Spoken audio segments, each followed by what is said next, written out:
자, 이제 드디어 사도 바울은 빌립보라는 지역, 유럽의 첫 성이었던 리딩 시티, 가장 큰 성이라 할 수 있는 빌립보에 도착해서 복음을 전하는 그 일을 행하고 있습니다. 지난주에는 루디아라는 그런 한 여인에게 복음을 전하는 그 일을 말씀을 나눴죠. 그들에게 복음을 전하고 또 그 집에서 수일간 머물고 나서는 또 정처 없이 사도 바울의 일행은 복음을 전하기 위해서 이곳저곳을 다닙니다. 기도하는 곳에 가다가 이렇게 한 것을 볼 때 기도처를 찾기 위해서 어느 방향을 향해서 나아가고 있었던 것 같습니다. 그곳에서 점치는 여인, 귀신 들린 여종 하나를 만나게 됩니다. 그 점치는 여종은 주인을 크게 이롭게 하는 자다, 이렇게 그 여인을 설명하고 있습니다. 그 여인은 한마디로 말하자면 점을 쳐서, 사람들에게 점을 쳐서 사람들의 미래를 예측하게 만드는, 그래서 그 사람들에게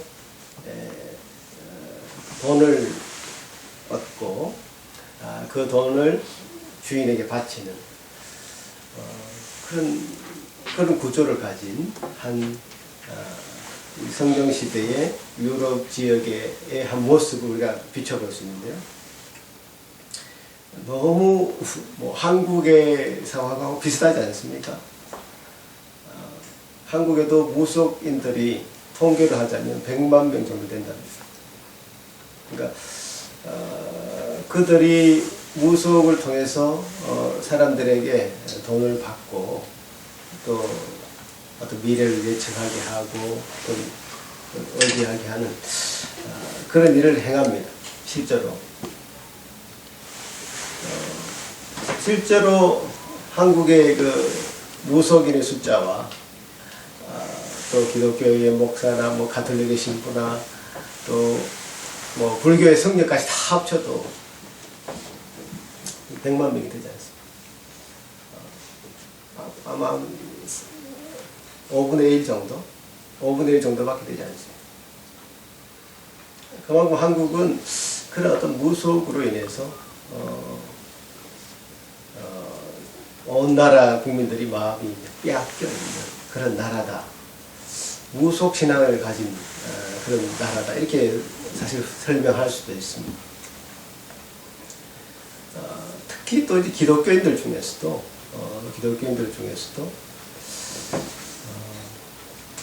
자기 자신의 그 미래나 내가 어떤 사람을 결혼해야 되지? 내가 이번에 직장을 어떻게 갈 수 있을까? 특별히 지금 대선 시즌이 와서 기독교인들도 그 점쟁이한테 찾아가서 될까 말까, 어느 라인에 줄을 써야 될까, 이런 얘기를 물어보는 것이 지금 엄청 유행하고 있는 것이 사실입니다. 정확한 통계인지 모르겠지만 점치러 오는 사람들의 3분의 1이 기독교인이라는 얘기도 있습니다. 그만큼 이 한국이라는 사회가 보여주는 모습과 지금 여기 빌립보 지역, 성경시대의 그 빌립보 지역에 나오는 모습과는 별반 다르지 않다. 방법은 좀 다를 수 있겠죠. 우리 사주, 팔자, 궁합 이런 건데, 이 사람들은 뭘로 했을까요? 점성술을 했을까요? 별을 보고, 한국에는 타로라는 또 유행하는 모양인데, 타로. 또 손바닥을 보고, 손금을 보고, palm reading 같은 것도 하고요. 여러 가지 방법으로 사람들의 마음을 빼앗는 그런 일이었죠. 그래서 주인을 크게 이롭게 하는 그런 여인이었습니다. 자, 그 여인의 입에서 하는 이 말을 들어보면 기가 막힙니다. 17절에 보니까 그가 바울과 우리를 따라와 소리질러 이르되 이 사람들은 지극히 높은 하나님의 종으로서 구원의 길을 너희에게 전하는 자라 하며, 이 점치는 귀신 들린 여종의 이 말이 여러분 어떻게 생각합니까? 한마디라도 틀린 말이 있습니까? 정확한 얘기를 했죠.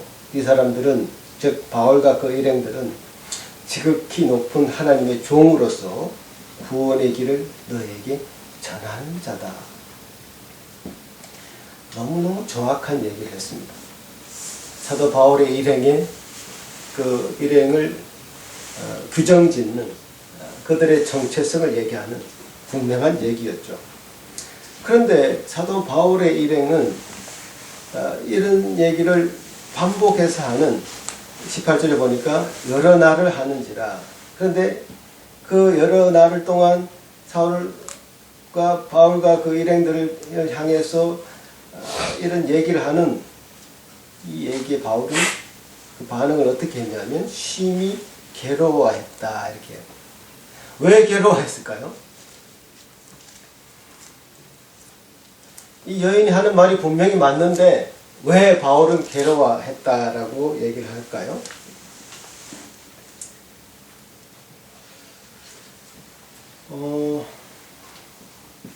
가끔 마태복음 1장에도 이 악한 귀신이 나는 당신이 누군지 아노니 하나님의 거룩한 자라고 어떤 그 악한 자의 입에서도 하나님의 거룩한 자임을 고백하게 하는 그런 일이 하나님의 능력에 의해서 있을 수도 있었습니다. 진리는 가끔 적대자의 그 입술을 통해서도 고백하게 됐죠. 적대자의 입술을 통해서도 진리가 고백되는 일이 가끔 있었습니다. 그러나 이 바울이 심히 괴로워했다라고 얘기하는 이 반응 속에는 지금 이 귀신 들린 여종의 이 고백이 자기 자신이 이렇게 바울을 규정짓는 정확한 말을 함으로써 자기 자신이 바울 위에 서려고 하는, 바울의 그 일행의 위에 서서 내가 하는 말이 예언이 더 정확하다라고 하면서 바울의 일행의 그 복음 사역에 우위에 서려고 했던 그런 시도가 있었던 걸로 보입니다. 이 복음을 손상시키는 것이죠. 여인이 생각하기에 저 유명한, 앞으로 유명해질 사도들을 돕기 위해서 이런 얘기를 하는 것이 아니라 이런 바울에게 아첨함으로써 자기의 고객을 더 확보하려고 하는 그런 시도다, 참 악하다, 이런 생각을 하게 됩니다. 그래서 바울은 그 귀신 들린 여종을 향해서 예수 그리스도 이름으로 내가 내게 명하노니 그에게서 나오라 하니 귀신이 즉시 나오게 되는 그 일이 일어납니다. 여종의 주인들은 자신의 수익이 소망이 끊어진 것을 보고 그 바울과 실라 일행을 붙잡아서 감옥에 이제 가두게 되는 그런 스토리입니다. 이 스토리에서 하나님께서는 사도 바울의 일행을 통해서 자기 자신을 높이려고 하는, 그래서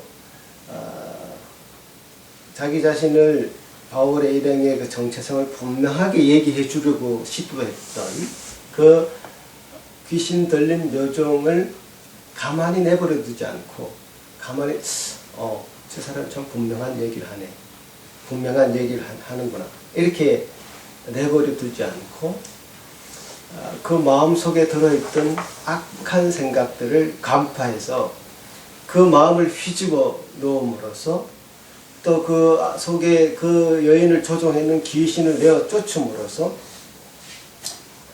그 마음 가운데에 있는 악한 것을 타파하시고 하나님이 원하시는 것으로 돌리려고 했죠.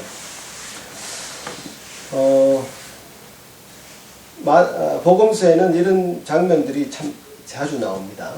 예수님이 그런 일을 자주 행하셨는데요. 마태복음에 보면 한 가지 예를 들어서 마태복음 12장에 보면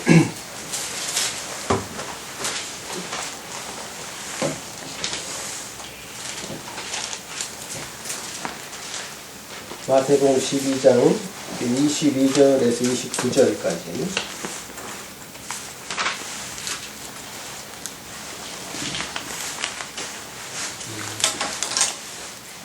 제가 한번 읽겠습니다. 그때 귀신 들려 눈 멀고 말 못하는 사람을 데리고 왔거늘 예수께서 고쳐주시매 그 말 못하는 사람이 말하여 보게 된지라.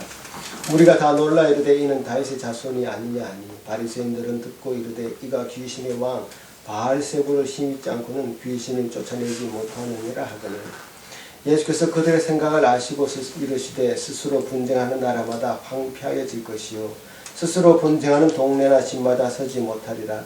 만일 사탄이 사탄을 쫓아내면 스스로 분쟁하는 것이니 그리하고야 어떻게 그의 나라가 서겠느냐. 또 내가 바알세불을 힘입어 귀신을 쫓아내면 너희 아들들은 누구를 힘입어 쫓아내느냐. 그러므로 그들이 너희의 재판관이 되리라. 그러나 내가 하나님의 성령을 힘입어 귀신을 쫓아내는 것이면 하나님의 나라가 이미 너희에게 임하였느니라. 사람이 먼저 강한 자를 결박하지 않고서야 어떻게 그 강한 자의 집에 들어가 그 세간을 강탈하겠느냐. 결박한 후에야 그 집을 강탈하리라. 자, 귀신 들린 것을 쫓아내는 이 예수님의 그 행위에 대해서 세상 사람들은 저 사람들은 바리새인들은 예수님을 향해서 바알세불 귀신의 왕이다 이렇게 얘기를 했어요. 그러나 예수님은 그렇지 않다. 야 귀신이 귀신을 서로 쫓아내겠느냐 분쟁하겠느냐 그렇지 않다. 내가 귀신이 아니라 귀신을 쫓아내는 것은 하나님의 성령을 힘입은 것이다. 귀신을 먼저 결박하지 않고서야 어떻게 그 하나의 나라를 그 속에 임하게 하겠느냐. 강한 것을 먼저 결박하고서야 강도가 그 집에 들어가서 어떤 세간을 늑탈할 수 있는 것과 마찬가지로 사람들의 생각 속에 강하게 자리 잡고 있는 그것들을 먼저 제압하지 않고서는 그리스도의 그 복음이라는 것이 들어갈 수가 없다. 그래서 예수님이 가시는 곳마다 복음을 전하는 곳마다 지금 사도 바울이 복음을 전하고 다니고 있는데요. 복음이 전거되는 곳마다 이런 강한 어떤 세계관적인 그 분쟁, 부딪힘, 마찰이 일어나게 되어 있습니다.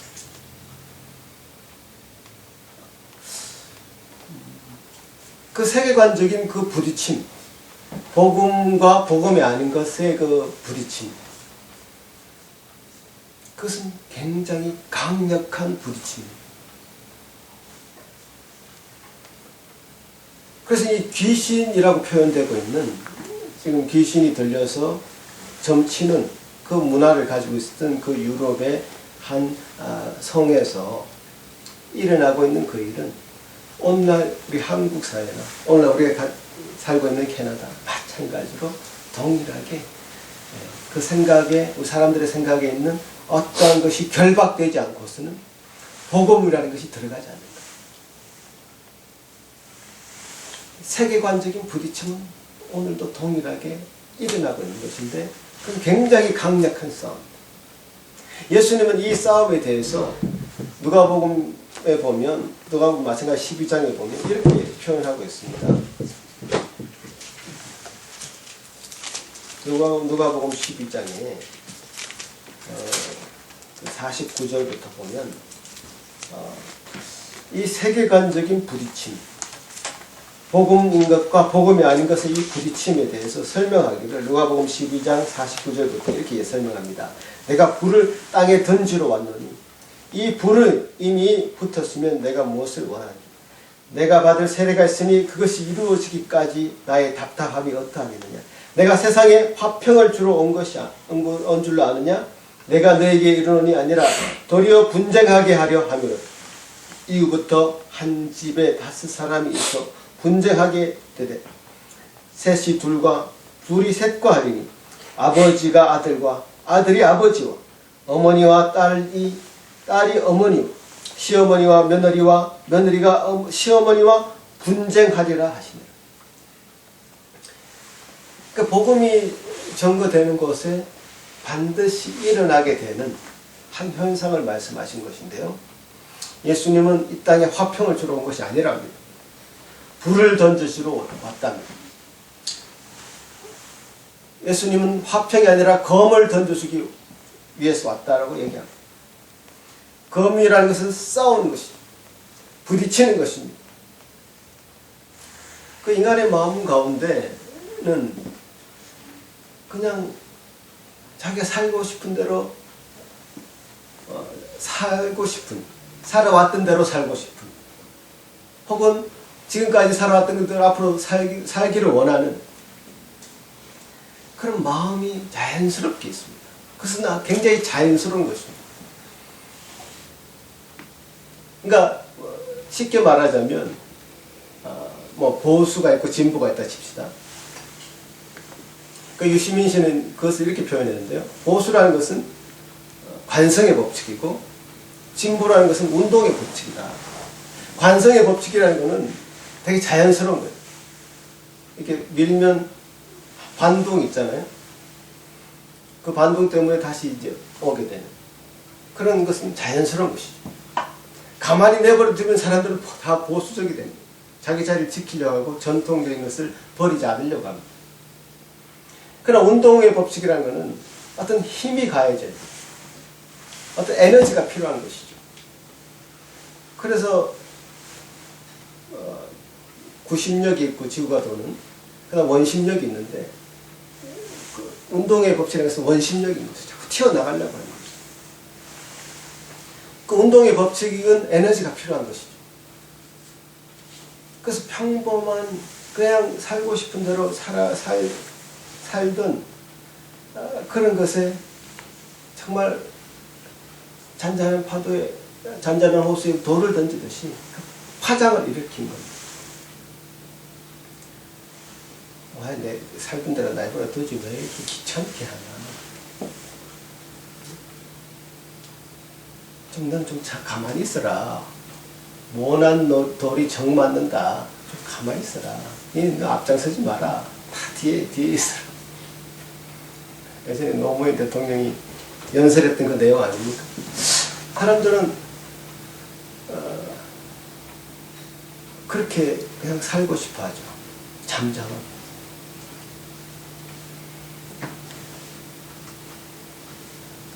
지금 대선 후보로 나온 심상정이라는 분, 서울대 사범대 출신 아닙니까?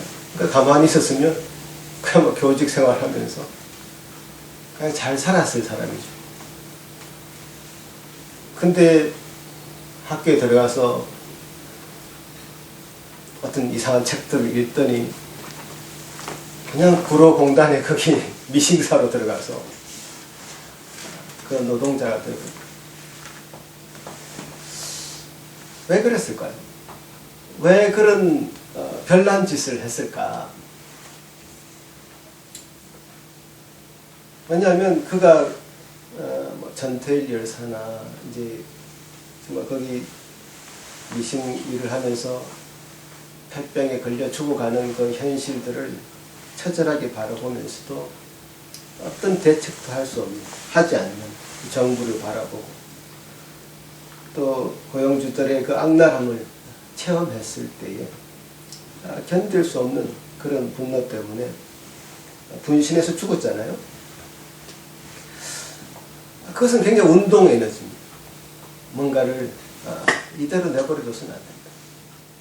이대로 그 사람들을 그냥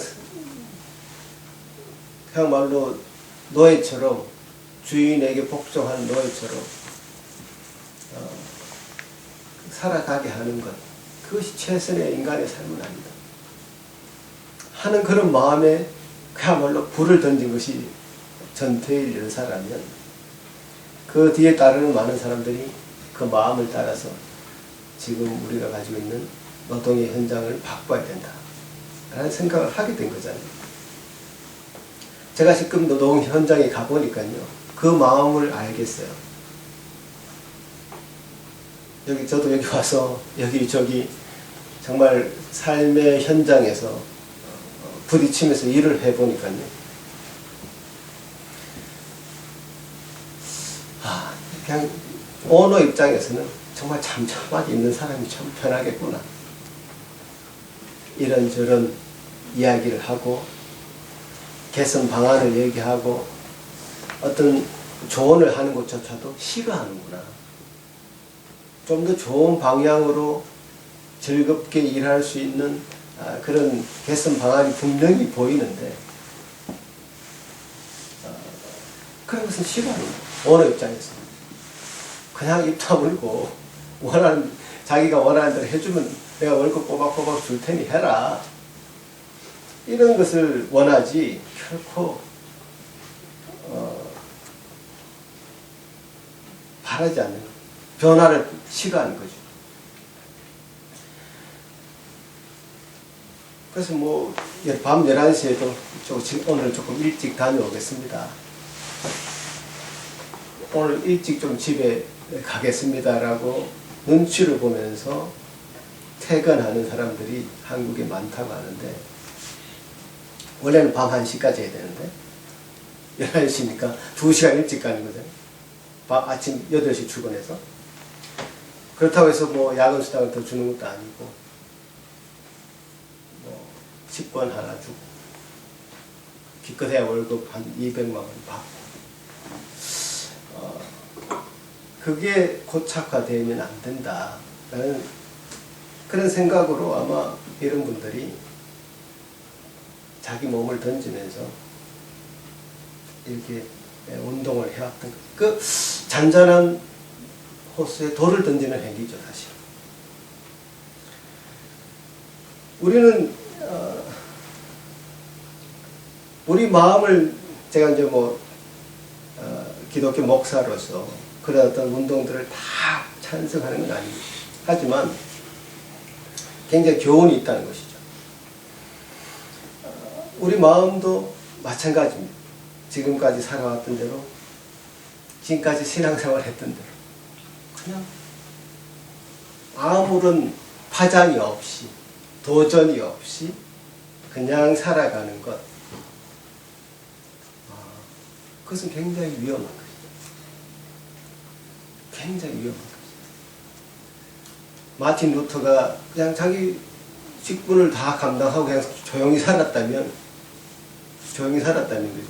자기도 신부가 되고 신부로서 여생을 편안하게 지냈을 것입니다.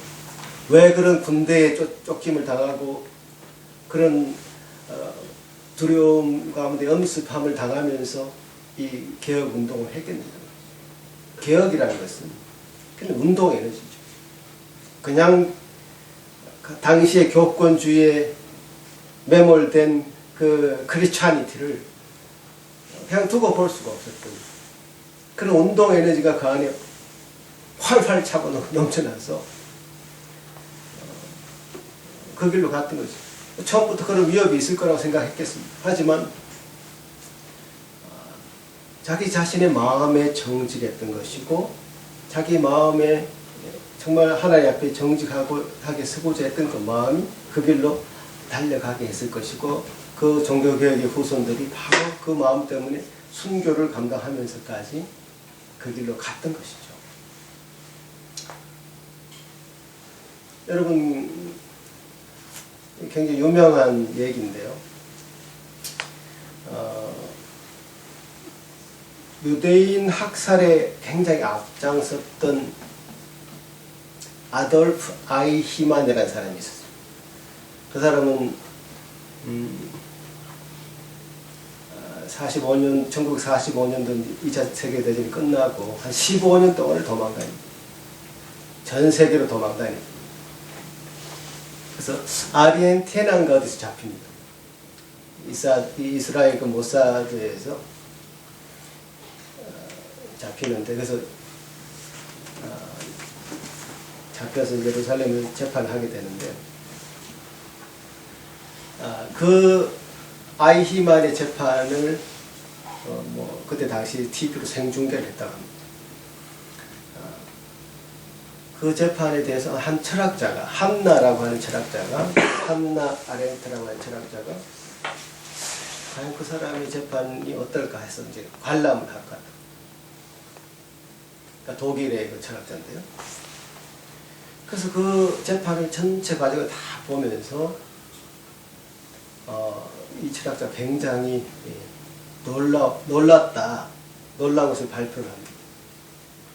그 책을 한 권 쓰는데, 그 예루살렘의 아이히만이라는 책을 한 권 씁니다. A Report on the Banality of 아이히만. 그래서 A Report on the Banality of Evil 이라는 악의 평범성에 대한 그 보고서라는 책을 쓰게 됩니다. 이 철학자가 발견한 것이 뭐냐면, 이 아이히만이 너무너무 평범하다는 거예요. 너무 그 평범함에 자기가 놀란 겁니다. 정말 착하고 평범한 가정의 가장이고, 저 사람이 저렇게 악랄하게 정말 유대인의 600만을 죽일 수 있었던 그런 사람이었던가. 그것에 자기는 놀랐다는 겁니다. 그래서 그 책에서 이 한나는 이렇게 얘기합니다. 평범한 사람들이 자기도 모른 채 악을 저지른다. 모든 사람이 당연하게 여기고 평범하게 행하는 일이 악이 될 수 있다. 그러니까 악의 평범성을 얘기하는 것이죠. 자, 그래서 이 아이히만이 어떻게 생겼나 해서 찾아보니까 진짜 평범한 한 유대인의 모습이에요. 이 사람이 아이히만이라는 사람인데, 이 사람은 이렇게 자기의 재판정에서 이렇게 얘기를 합니다. 나는 잘못한 것이 없습니다. 단 한 사람도 내 손으로 죽이지 않았으니까요. 죽이라고 명령하지도 않았습니다. 내 권한이 아니었으니까요. 나는 시키는 것을 그대로 실천한 하나의 인간이며 관리였을 뿐입니다.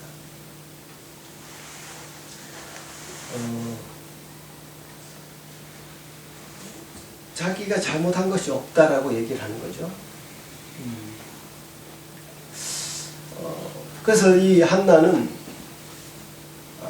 이 죄가 어떤 종류의 죄인가 했을 때, 생각하지 않은 죄다. 사유하지 않은 죄다. 자기의 잘못에 대한 비판적인, 자기 자신의 모습을 들여다보면서 비판적으로 성찰하지 않는 죄다.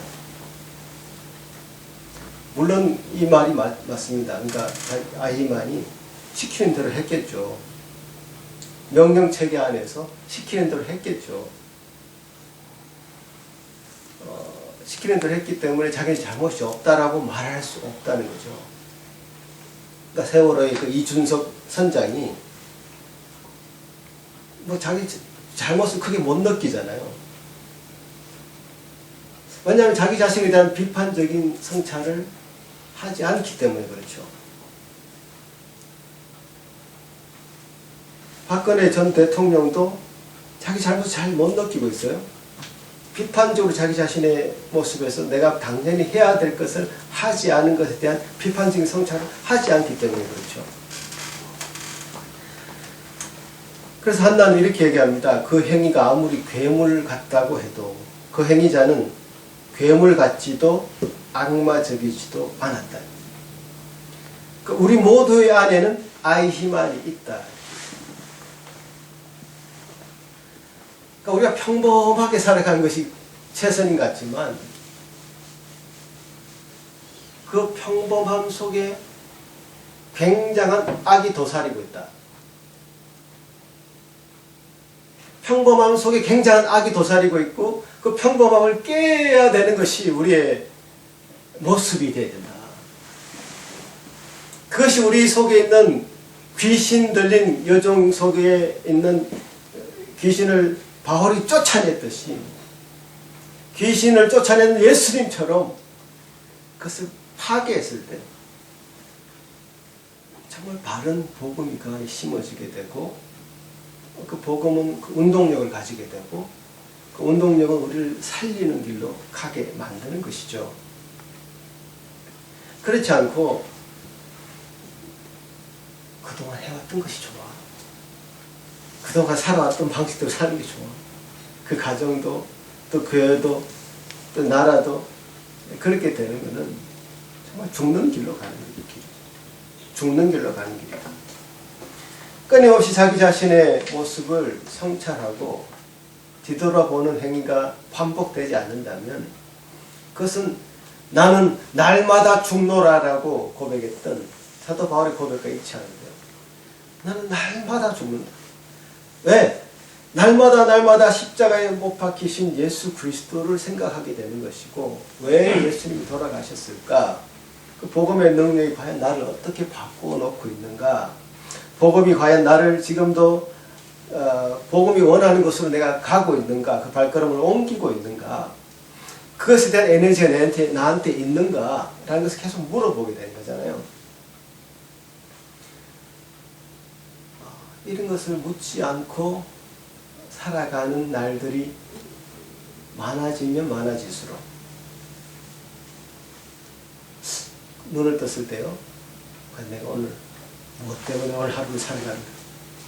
사도 바울처럼 날마다 죽는가.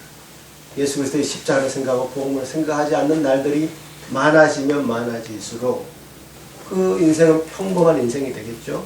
그냥 세상의 기류에 따라서 살아가는 인생이 되겠죠. 그러면 그 안에 도사리고 있는 자기 자신을 비판적으로 성찰하지 않음으로써 발생할 수 있는 그 악이 분명히 작용을 할 것이고 그 악은 우리 자신을 굉장히 결국에는 예수 그리스도의 복음이 바라는 바와 정반대로 가게 만드는 그 삶으로 인도하게 될 것이다.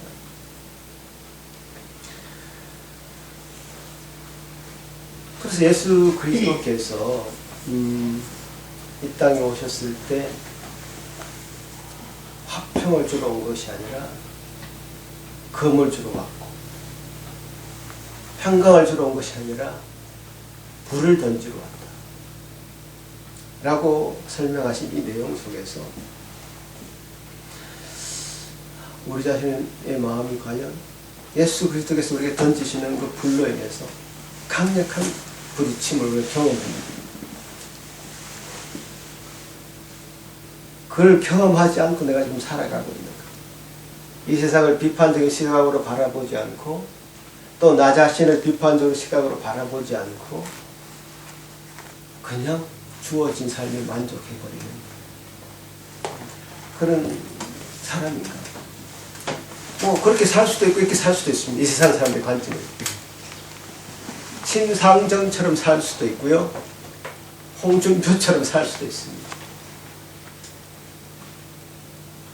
홍준표라는 사람은 제 대구 출신이잖아요. 제가 그 대구 출신을 좀 아는데요. 그 사람은 아주 가난한 동네에서 정말 찢어지게 가난하게 살았습니다. 그래서 돈을 준다고 해서 장학금 준다고 해서 당시 대구에서 똥통학교라고 유명했던 영남중고등학교 출신입니다. 그때 얼마나 논리를 받은지 모릅니다. 당시 뭐 강재섭이라는 국회의원 아마 라이벌이었겠죠. 경북고 출신이거든요. 경북고 출신들은 다 이게 라인을 타고 오지. 그 사람들 끌어주고 밀어주고 한 그런 라인이 있죠. 홍준표한테 영남고등학교도 학교가 뭐 이런 식으로 이제 놀림을 당하고 그러던 그 사람이 그래서 정말 악이 맞힌 거죠. 그래서 고대 들어가서 40회서 하고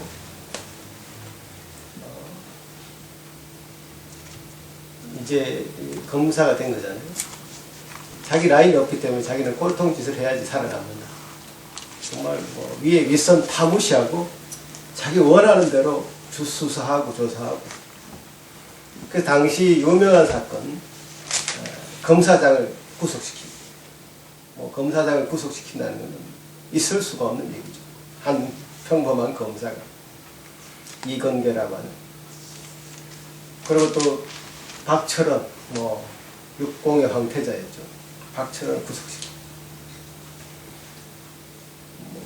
그러다가 이제 사람들이 이런 소식을 그 검사 라인 안에서는 뭐 저 죽일 놈 이렇게 됐겠지만 세상 사람들은 잘한다 잘한다 하면서 완전 스타가 돼버려요. 그 사람을 배경으로 해서 모래시계라는 드라마를 찍었죠. 그때 당시 뭐 최고의 시청률. 퇴근시계였죠. 모래시계. 사람들이 다 퇴근하게 만드는. 그래서 이제 1996년도 정도 제가 신학교 2학년 때 완전 스타 반열에 올라가 사람들이 다 여당이든 야당이든 다 데려가는 거죠.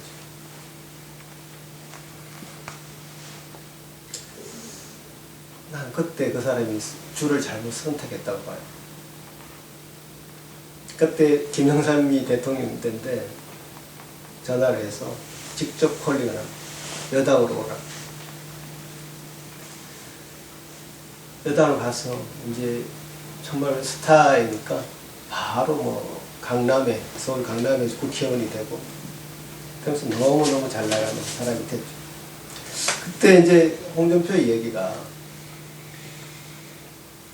나는 다시 그 비주류의 세계로 돌아가고 싶지 않다. 자기는 사실 서민 출신인데 서민을 대변해야 가만히 그 사람의 그 삶에 살아온 스토리가 맞는데요.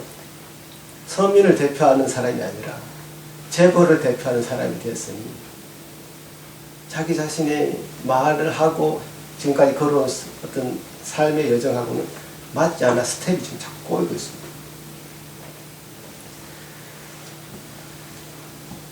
그러니까 지금도 어떤 면에서는 그 편에 서서 저렇게 대변하는 모습을 보면 안타깝다는 생각이 참 좋은 사람인데 그 삶의 역정이 참 그렇게 만들었겠거니 그 비주류의 삶이 얼마나 서럽고 고달팠으면 저렇게 할 건가 생각을 하게끔 만들었습니다. 그렇습니다. 우리도 복음으로 선다는 것은 이 기독교계 안에서도 복음을 붙잡고 복음 가운데 말씀 가운데 선다는 것은 외로운 길이 될 수도 있다. 어떨 때는 서러운 길이 될 수도 있다. 그 말씀 가운데 말씀으로 살아남고자 하는 어떤 전통을 넘어서는 자기 자신마저도 또 교계마저도 비판적인 시각으로 바라보려고 하는 그 시도 자체는 비주류를 자처하는 것일 수도 있다.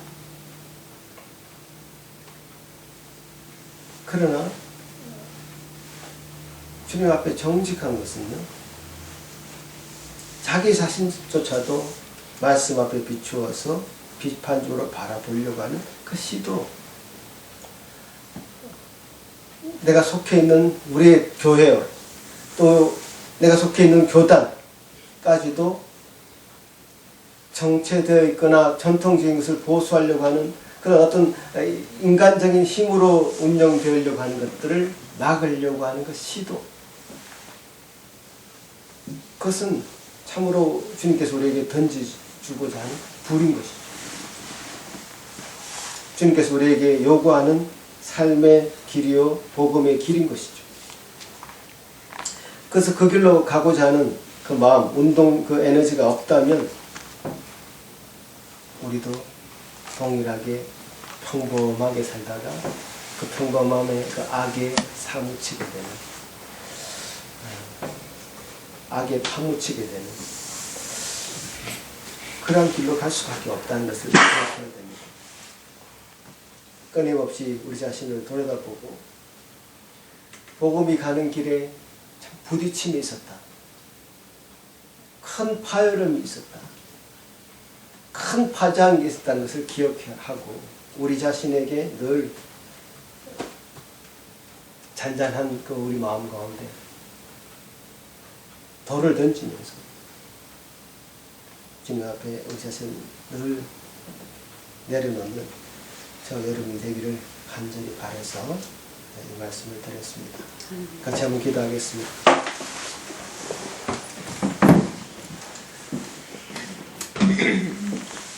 고마우신 주님 감사합니다.